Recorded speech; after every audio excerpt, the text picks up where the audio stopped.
Well, welcome everybody. This is a unique presentation here today on smart technology products to help people live in place. I have a wonderful panel here today. They'll introduce themselves. But what I want to go through is, come on, move forward, about the sessions.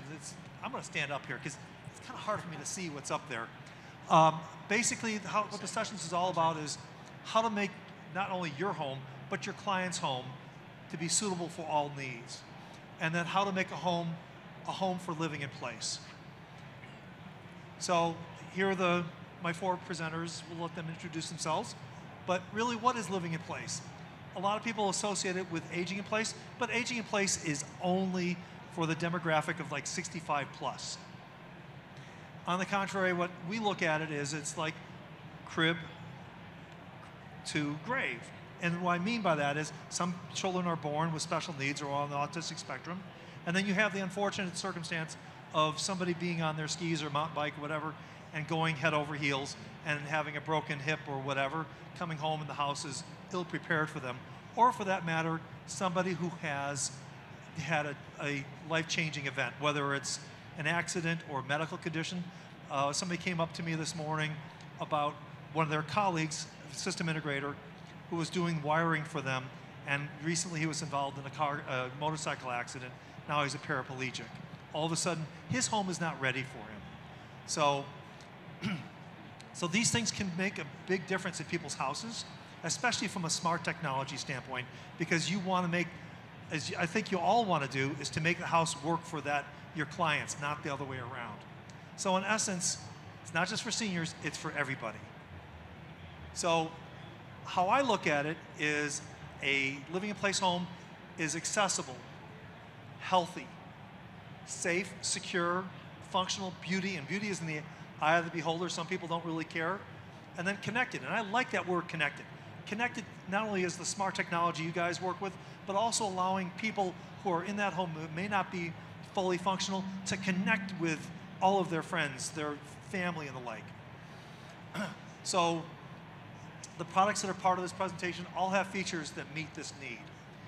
And just a little side note, they're also being included in what is the Living in Place Institute IDEA Home.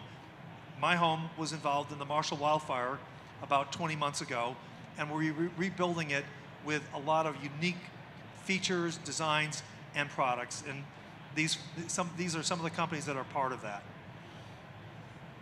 So, Scott. All right, thanks, Louis. So my name is Scott Stevenson. I'm Senior Director of Product for Motorization at Hunter Douglas. Hunter Douglas is the world's largest manufacturer of custom window treatments. And if you want to jump to the next slide. So, you know, it's really interesting when we talk to anybody, not necessarily a living in place situation, we talk about the fundamental benefits of automated shades. And I mean, these are the things that draw people to them. And you know, it's the convenience factor, the security and safety factor, energy savings, as well as just the comfort level in your home. And I think these things really apply even stronger in a living in place type scenario. And I'm gonna tell that story through actually the story of two sets of parents. So my parents and then my father-in-law. Those are not their actual pictures. They would all kill me if I put their actual pictures up here. But so my parents are, you know, in both cases, you know, my parents and my father-in-law living independently. They're all in their 80s. I have provided my parents with motorized window shades for their entire place, and they absolutely love them. And so for my mom, she has MS. It's really hard for her to get around, for her to move around. So in the morning, when she wakes up, the ability to just, you know, hit a button on the remote next to the bed, or to even tell Alexa to open the shades is huge. She's not having to, you know, get up, climb out of bed, and try and walk over to where the windows are, and then manually having to control them in order to get light in the room and start feeling awake and, you know, and ready to face the day. Same thing. They've got a sliding glass door that has a motorized shade on it, and it's infinitely easier for her to, again, a remote or Alexa or whatever, have that open, and she can then get out there using her walker and not be fumbling with trying to move this shade around. And then, of course, the security aspect of it, of the shades just are closed when they walk into the bedroom at night. They're not having people looking in on them. All that kind of stuff really goes a long way. And it's also then, it's comfortable in their home. It's well lit. They've got things that just, because of the fact that the shades are moving on a schedule, it means that the rooms are lit appropriately with natural light. So let me now contrast that with my father-in-law, who lives by himself. My mother-in-law died a number of years ago from cancer. My father-in-law, despite me offering a number of times, he does not have any of our automated shades. And every time we visit, doesn't matter if it's the middle of the day, on a nice, spring sunny day, every one of the shades in the house is closed. And it's that way for several reasons. One of, it's a lot for him to go around every day and open and close those shades. It's just become not worth it to him. It's an exercise that he's not willing to do. Also, he's got old windows, and they're not very energy efficient. So it means that it's always cold in there, especially in the wintertime at least. So he keeps the shades closed to help insulate things. But again, that means, since he's there by himself, he doesn't get out that much. He gets really no exposure to natural light, which we know is so important for your circadian rhythms to have that natural light exposure. So you can really just tell the difference of these, kind of these two parents of what a difference motorized shades make in the way that they live in their home, and continue to be able to do so. And with that, I will turn it over to the next person. And here's Scott's information. I do not know the booth number you're in. We actually have two booths right next to each other, 2947 and 3147. So one of them is basically a demo area? Yeah.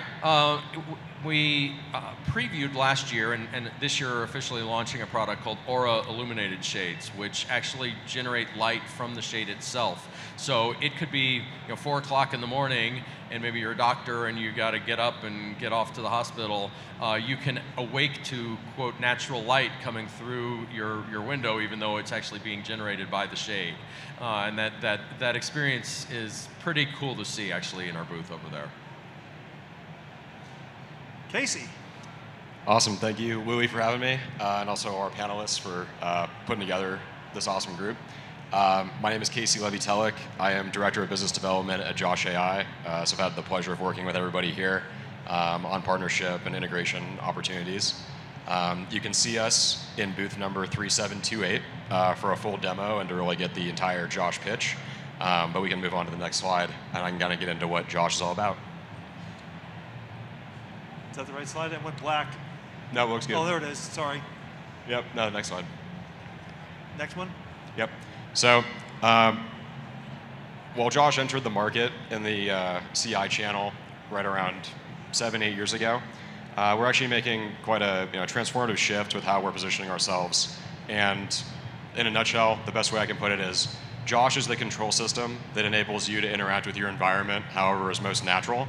And that's really, to the theme that Louie touched on to start the presentation, is the connectedness of the home, connectedness with your family, whoever might, be concerned about your well-being, especially when it comes to independent living, is being able to monitor not only, somebody remotely with a control system and a solution like Josh, but also having that ease of use and connectedness with all the devices in your home, and being able to use a simple, easy app for being able to control and access those devices, or being able to use the power of your voice and just naturally ask for anything or any sort of activation to happen. We can go to the next slide. I think the examples. Oh, so we got just a quick review of the Josh product family. We have our share of microphone products that enable, again, natural speech, everything as well. With the Josh product mix, we focus on data security and privacy. So any sort of concerns that clients or families have about any sort of data, we're very conscious of that. And of course, we have a beautiful app interface, again, that allows you to control and personalize your experience, and again, remotely monitor everything. Next slide. So, all right, this is what I was waiting for. So we have quite a few success stories already with Josh as far as assisted living goes, bettering the quality of life for certain clients of ours that might be, in one case, we have a blog post that was shared by a dealer of ours whose son is paraplegic.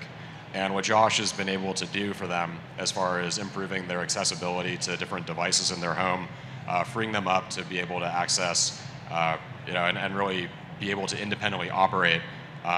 It's an empowering feeling to have a control system, to have an AI in your home that understands you and that is able to kind of enable this seamless user interaction. And then just on the right-hand side of the slide, we talked about it earlier this year, right when I met with Louis for the first time about how technology is really improving the quality of life, and whether, again, it's interacting with your surroundings and how Josh is helping clients do that, or in the case of maybe helping with some of that loneliness factors of living on your own. We have one client who's actually based in Denver, and she was a very early Josh client. She was a widow, elderly, grandmother age, and one of the really fun aspects of our job is hearing these success stories of Josh. Not only am I so used to talking to Josh that I don't use my light switches or my physical interfaces anymore because it's like the best friend that's in the home with me, but now with even more of the features that we're rolling out, Josh is even more conversational. It's more of a friend that can answer, in addition to your smart home type of control queries, things like general assistance, and we're going to get to our Josh GPT slide in just a second here.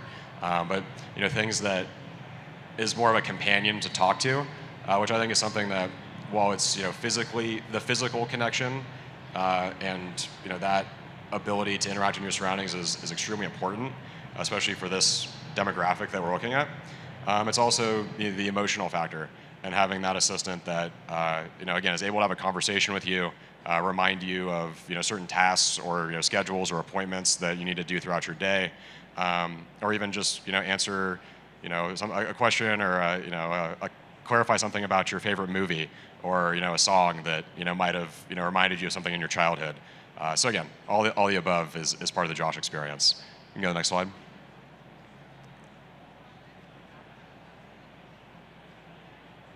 All right, so this.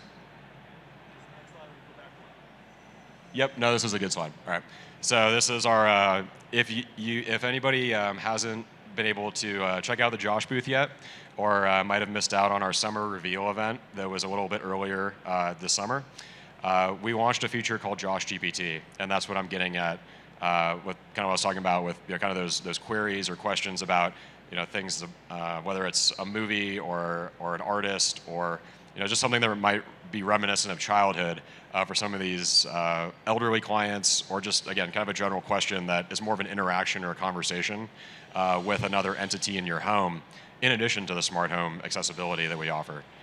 So Josh is not only that control solution for your smart home, again, like improving interoperability and the connectedness, but also the AI and that singular AI solution that is offering voice, proactive automation, recommendations, and ultimately this conversational assistant with really limitless intelligence now, thanks to Josh GPT. Next slide.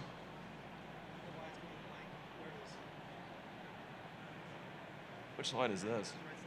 Looking to enable. Oh, why Josh? Okay. The slide was black before. I don't know why it's white now. But anyway, so for partners looking to adopt voice, and whether you're an integrator, whether you're a client, a new partner that's interested in integrating or strategically partnering with us in some other way, there's a lot of reasons why you should choose Josh. I would recommend that you come by the Josh booth and we can have a larger discussion about that. But again, it's for us, not only does it improve accessibility and this connectedness in the home, it's innovative in the sense that we're always pushing software updates as well. So whether you're a customer or a dealer that is looking for a new feature that is maybe waiting on a support fix or something like that, Josh is pushing new updates every couple of weeks to our systems. So the system is always improving. It's always able to understand clients and how they refer to things in a more natural way, thanks to our proprietary natural language understanding. And yeah, I mean, as far as pricing models and everything else, again, I don't want to get into everything that, or else I'd be talking the whole time here on the panel. So please stop by the Josh booth. We can cover all the above in much more detail. So one thing I like about Josh is, if I understand this correctly, all the commands stay resident in the home. It does not go out to the network? Not quite. Okay. But we handle commands a bit differently than any other voice platform out there. So right now, not to get too technical, but the speech-to-text process and leveraging a speech recognition platform, the most accurate platforms are cloud-based. So we do have to go off-site in order to transcribe that speech file to a text file. Okay. However, we try to localize that processing whenever possible. But depending on the type of command that you give, we can either localize that process or we have to go back out to the cloud. For example, if I ask Josh what the weather is, or a general assistant type of question like what's a recipe for chocolate chip cookies, then it's going to have to go to the cloud to essentially find that information that's most relevant to that question. But if I was giving a command like turn on the lights, then that's a very straightforward local command that once we get that text and our software starts processing it, it's localized and very efficient. Cool. All right. Jeremy, you're up. Hello. Oh, there we go. Sorry about that. Hi, my name is Jeremy Brown. I'm the Director of Customer Experience at Swidget. Thank you, Louis, the Living in Place Institute, and my fellow presenters for having me here. So Swidget is a smart home technology company. We manufacture modular wiring devices that allow integrators and builders to deploy a variety of sensors around the home using the home's wiring devices, outlets and switches and dimmers, to know what's going on in those spaces. So for instance, you can put motion sensor at the front door, temperature humidity sensor in the bathroom to measure humidity, air quality sensors in those areas in your home where you want to keep an eye on the air quality. But not only can Swidget know what's going on in those spaces, but they can also be attached to appliances that can do some sort of remediation to remove the condition that you don't want. For instance, when there's a high humidity spike during a shower, the humidity will tell the switch to be on, it'll turn the bathroom fan on, start venting air, and once that air has been vented, it'll automatically turn the switch off. So how does this all apply to living in place? Well, the couple of points that I wanted to touch upon, and I'm kind of going off script here from the presentation because I want to tell a bit of a story about my experience with living in place and mostly aging in place. So the three things I wanted to talk about were the fact that technology needs to be simple and intuitive. Technology needs to work for multiple stakeholders. As well, it needs to be able to adapt as your requirements change. And so how I wanted to kind of frame all of this is in my journey, most importantly, my mom's journey as she became sick and elderly and aged and eventually sadly passed away. When I first started working for Swidget, of course, I took the products and I said, hey, Mom, I want to install this stuff in your home. It's really convenient. Can help protect your investment by helping with humidity remediation. It's really cool. It works with voice assistants. It can turn your lights on automatically. So make things really easy on you and convenient. But because our products are modular, as her needs changed, so could the technology. And so what started as technology that was convenient for her evolved as her needs changed. And so what that meant was she could tell when her mobility became limited, she could use a voice assistant to turn on her TV or turn on her lights or off her lights, and without having to get up. As her dexterity maybe decreased, she was able to use, Swidget has pretty large paddles on our switches, so easy to turn off and on, or easy to turn the brightness up or down. So these kinds of things made it much easier for her to live and remain independent. As her health declined, things changed, and so we replaced. We created automations that gave notifications when certain things were happening in the home. So, for instance, If motion was sensed in the hallway, I would receive a notification, a discrete notification that says, okay, she's up and moving around, great. If energy is sensed in the outlet that's controlling the coffee maker at 9 a.m., I got a notification, I know that she's up making a cup of coffee. So these were really discrete monitoring tools that allowed us to know what was going on in the home. And even further on, as her health declined and she needed more care, more in-person care around the clock, we were able to install like a video camera, for instance, in an outlet or a switch in the living room that kept an eye on her, so we were able to step out, run some errands, but also always be able to check in on her and see what's going on. So technology that is adaptive is really, really helpful as people's needs change, as they go through life, and especially when acute things happen where you go from certain capabilities one day to the next, where you need to kind of re-outfit your home with different types of technology. And Swidget's modular capability is really, really powerful in its ability to do that. You've covered a lot of this.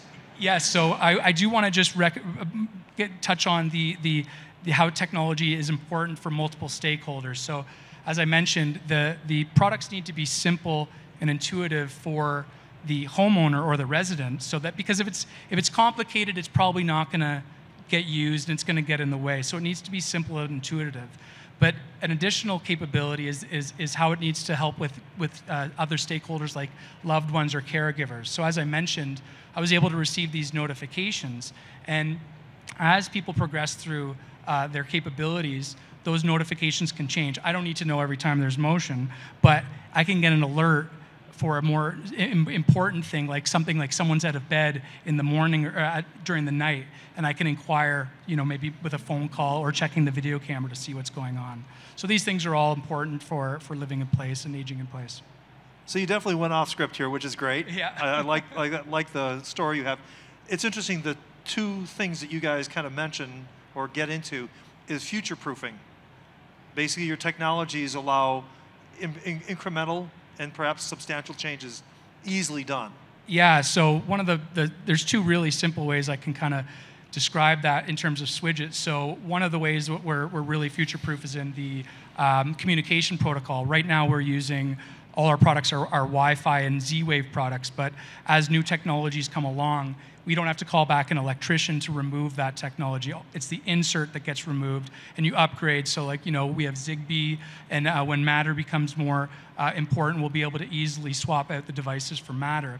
In addition to that, a really simple one is we started with a USB charger, now we got a USB-C charger. So it's just simple to swap that out for the new kind of technology. All right, Joseph. Thank you, Louis. Hello? There we go. Thanks, Louis, for having me and us up here to talk about this very important subject. My name is Joseph Castingway. I'm the president of AutoSlide. AutoSlide, we design and manufacture automation systems for doors, windows, and locks. Everything surrounding access points into the home, to the office. Let's see, is my slide up there? So go back to that slide real quick first. I'll get there. So that statement right there, a necessity for many, convenience for all, that should be kind of a mantra for the independent living and technology, for adaptive technologies. Understanding there's a lot of products in this place that people use for convenience and enjoyment, where other people really need that to have a healthy lifestyle. You can go to the next slide. So when we started out with our business, we didn't know the market to concentrate on, and we soon discovered that the independent living market was our largest marketplace. That started when I got a call from a father whose son had MS and had problems getting around the home, and trying to give him as much privacy as possible. With the bedroom door being closed or bathroom door being closed, with a power chair, that could be very difficult to get in and out of those scenarios. But because of our devices, they can add a device onto the door to automate that door to allow them to get in and out completely hands-free, either using a proximity RFID tag, or you can use your voice, even all the way down to using your eyes as we integrate our products in with other platforms like the Josh AI, which is a very great native speaking platform. You go to the next slide. So go one more slide. So this is a house. This is an example of a house of less than 1,000 square feet. There's 10 different doors in this house. If you lived in this place by yourself, you would have a very difficult time maneuvering around that place, especially if you have very limited mobility as like a quadriplegic or paraplegic. And if you still wanted to retain a lifestyle of privacy, operating doors in and out as you go in and out can be not only be difficult or unattainable, but also could cause instances of hospitalization with falls.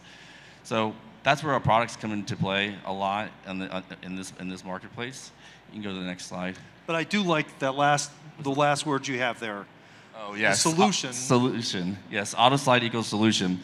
And so our philosophy is very simple. So typically with automatic doors, you're purchasing the door and the automation together. You're very limited in what you can do. We've scratched that, and we've developed universal devices that can attach to pretty much any existing door. So you don't even have to change your door. You can just take our system, place it on those doors, and now you have a fully automated door, which is really nice. You can go to the next slide. So these are just a few different examples. So everything from a sliding patio door to a barn-style door, a pocket door, and even to a hinged entry door in the home. We have solutions for all those, and we continue to develop new solutions for doors and windows as those change in styles as well. The next slide. You can just keep going. I'll just go off script. It'll be a lot easier because it's too difficult looking at it this way. Hands-free now. All right, hands-free access. So as we continue to, the building industry continues to grow, doors are getting heavier, bigger, and harder to move. And when you're building your forever home, the last place that you're going to be in, or you're renovating, you might want to have a nice big scenic view, and you put these large doors in that have a nice view of the water or your backyard, but all of a sudden now you can't even open those doors because they're extremely heavy. And that's where we come into place to be able to allow that access. And what's nice is, if you can go to the next slide, you can go one more. So the technology that we've built back into the back-end part of our platform, we do have over-the-air updates, which is really nice, which means you're not having we're future-proofing our systems to prevent anything that has to be replaced in the future, which is really nice. And also built into our system is a complete super secure e-key platform that will allow guests to have access. So let's just say you had a nurse that needed to come by Monday and Wednesday from 9 a.m. to 12 p.m. Her key would only work at those times. And if she tried to access the house at a different time, you would get an alert that someone's trying to access the house when they should not be getting into there. So we take security and safety as a big priority. And what we've also done is all our systems do have backup batteries, and we use BLE as our main protocol. So even if you lose internet and power, somebody who's confined to a power scooter or wheelchair can still get out of their house, get out of their bedroom, and get to where they need in their house. All right, so we're going to close it up here because there's somebody else coming. So I want to thank my 4 panelists today. I did want to point out, your windows, your blinds, they're also battery powered along with a DC power from a power source. Yes, they can either be hardwired if it's new construction, or battery powered for retrofit. So before we leave, booth number? 2947. Come see Josh AI 3728. Swidget at 1725. AutoSlide's 939. We have the fully working doors over there, so you can experience them yourself. And if you have any questions about the Living in Place Institute, I'm at 936, right near where Joseph's at. So I want to thank everybody here and thank my panelists again for being here. Thank you. And if you have any questions, I'm sure my fellow panelists will be just outside here, but we need to close up here. If you want to take a picture of our contact information, you can do that as well. So thank you for being here today, folks.